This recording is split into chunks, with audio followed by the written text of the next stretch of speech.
Ipinaliwanag ni Pangulong Bongbong Marcos sa isang bagong vlog kung paano maaabot ang bagong Pilipinas na inilunsad kamakailan sa isang rally. Ang susi raw dito, pagkakaisa.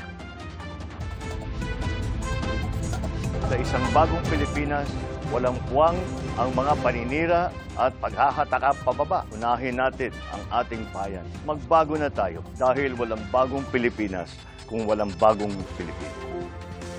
Walang direktang pinatungkulan ng Pangulo.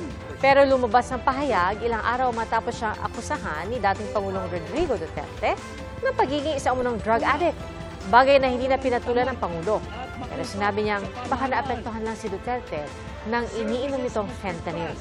Ayon kay Pangulo Marcos, disiplina, pagiging mahusay sa kanya-kanyang larangan at pagmamahal sa bayan ang mga dapat anyang katangian ng isang bagong Pilipino sa bagong Pilipino. Mga kapuso, sama-sama tayong maging saksi. Mag-subscribe sa GMA Integrated News sa YouTube at para sa mga kapuso abroad, samahan niyo kami sa GMA Pinoy TV at sa www.gmanews.tv.